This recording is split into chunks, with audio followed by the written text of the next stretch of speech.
Good morning, everybody. So my name is Justin. I have the opportunity to lead digital shopping and e-commerce at Meijer. Been with the company a little over 7 years now. And today I'm going to talk about our breakthrough moment, which is really the introduction of what we're doing today of e-commerce and digital at Meijer and kind of the journey that we've been on to get to that point. And so to talk to you about that today, we're going to talk about marriage is the context of how we want to talk about this. So, I think, marriage and you think about business and our careers, right? There's a lot of overlaps, a lot of the challenges and the things that we have to work through, have a lot of things in common. I can certainly relate to it because I am married.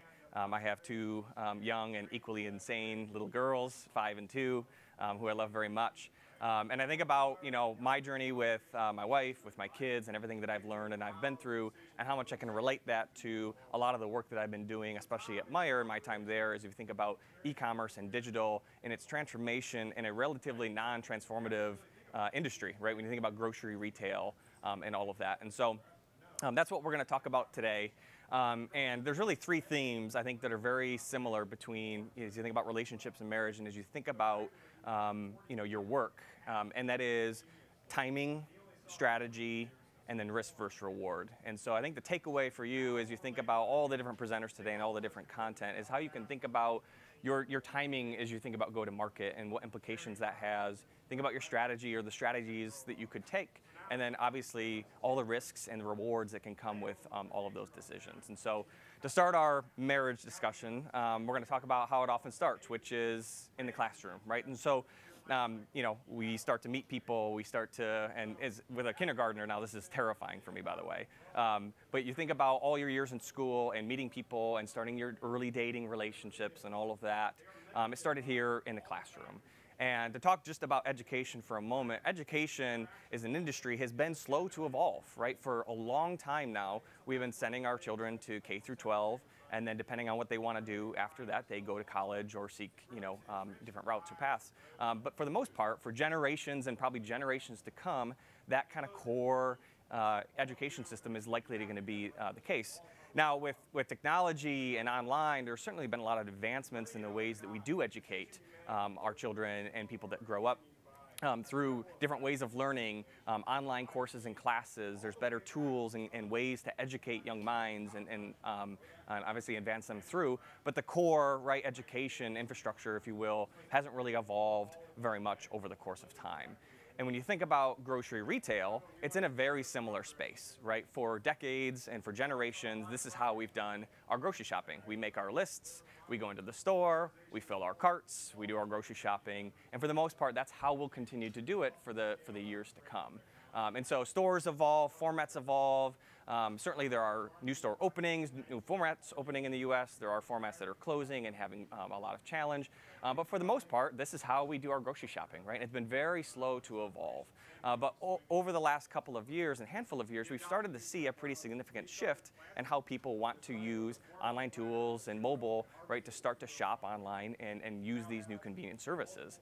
And so that's really been my responsibility over the last several years, is really thinking about how does a company like Meijer, who has roughly 250 stores across the 6 states here in the Midwest, how do we be a leader in this space to make sure, as today roughly 3% of food sales are online, some people project that within the next 5 years or so that could shift to 8 to 10%, right? And we're a big company, we have a lot of sales, a lot of customers, and we don't want to lose any of that. And so my responsibility is to think about how do we advance that in a relatively stagnant and slow industry to make sure that we're doing the right things and focused on the right things.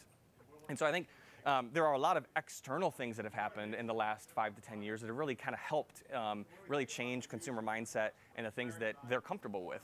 And I think one of the best examples, although it may be overused and we talk about a lot about it, is Uber, right? And 20 years ago, I remember my mom telling me when I'd log on to AOL with my dial-up, don't meet strangers in chat rooms, right? And never get into a stranger's car. Most of us probably summoned a stranger from the internet today on Uber or Lyft and got here, right? And so that dynamic has drastically changed our comfort level, what we're willing to do. You think about Airbnb, the list goes on, right? Of things that have changed, and just the last 5 to 8 years alone that have really changed how we think about these things and how we connect with individuals and how that stuff comes to life. And so the first thing, timing, obviously, So timing plays a big role in all of this, right? And you think about the timing of not just what you're doing within your space, but then all the external influences and what they mean to your business or your go-to-market strategy.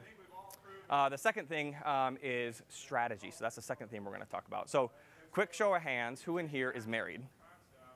Okay, now leave your hands up. Who here that's married the first person they ever started dating? I don't think I see one. All right, that's awesome. All right. For the most part, though, right, that's not the case. Dating is just something that exists. It's what we do, right? We grow up, we go on dates, we meet people, we get married. It's just part of our societal culture and how things work. But your strategy changes, right? Early on, you probably have no idea what you're doing, right? You have no strategy. You're dating, you're meeting people. But then as you get older, as you mature, right, your strategy changes. You may want to date people that have similar interests to you. You might want to date people who have the opposite interests of you to challenge yourself and to get a new perspective. But that evolves and changes over the course of time. And at Meijer, our strategies have certainly evolved, and we've had many different things that we've done over time. Back in 2008, we had a more proper pure play e-commerce business. You could buy treadmills off Meijer.com and ship them to your house, right? But as a several billion-dollar company, we only did roughly $30 million at its peak in this type of business model. And most of what we shipped, again, we're only in 6 states in the Midwest, most of what we were shipping was to Florida and California, right? And those people had no idea who Meijer was. They were just getting a good deal online. And so that relationship failed, right? So we gave up on that. Then we tried what we call Grocery Express, and it's very similar to the click and collect models that grocers are doing today. Buy online, we pick your groceries, you come pick it up. But again, in the late 2000s, nobody was really comfortable with this, right? And the idea of somebody going and grocery shopping for you. So our execution was bad, the consumer wasn't ready for it, it failed. And so that relationship, that strategy didn't really work out. But then things really started to change more broadly and externally, right? So in 2013, 14, Uber, Lyft, Airbnb, right, getting a lot more funding and a lot more traction and our willingness to use those types of services. Our competitors at the end of 14 and early 15 started to roll out similar click and collect models, and customers started to get more used to those things. And so we followed quickly up with what we rolled out, which is Meijer Curbside. So we refreshed our click and collect model. And this was in early 2015. So buy your groceries on Meijer.com, our team members go and pick for you, and then we bring them out to your car curbside. And it was successful. We rolled it out to 29 stores, but it was costly. Millions of dollars of capital that we had to put into the stores to retrofit them. We had a fixed labor model, so we couldn't really scale it. But the results we started to get back early on were really, really promising, and we knew that we were onto something here. But then in 2016, we started to see a lot of startups gain a lot of traction in the space of food delivery and grocery delivery. So a lot of startups were getting more and more funding, and they had these business models that started to work out. And so we got introduced to a company based out of Birmingham, Alabama called Shipt. Started the relationship with them in early 16, played the dating game throughout the year to get to know one another, and decided to do a pilot, which we did in the fall of 2016. And then in the first quarter of 2017, we looked at the results we saw over holiday, and we were blown away by the adoption, the reaction from customers, the positive reaction and feedback that we got about it.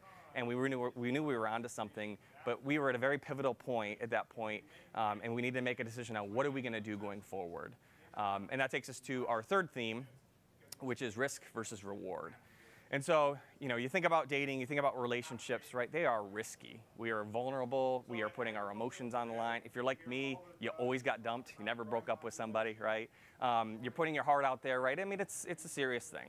And you think about marriage, it's even more serious, right? You're signing a contract with somebody else, right? It gets pretty intense. And so it comes with a lot of risk, right? But successful marriages also come with a lot of great rewards, right? And there's a lot of benefit to being married and having a long-term relationship and a life companion and somebody that you can trust and somebody that you can rely on.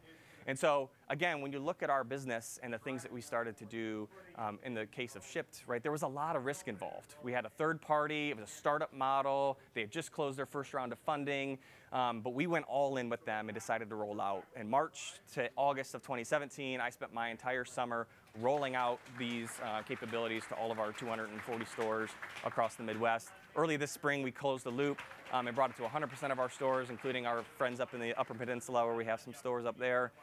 We brought alcohol delivery into the mix, so we do alcohol delivery in Michigan and Ohio and Illinois. We're the largest retailer doing that across our 6 states, and it's roughly 10% of our business now.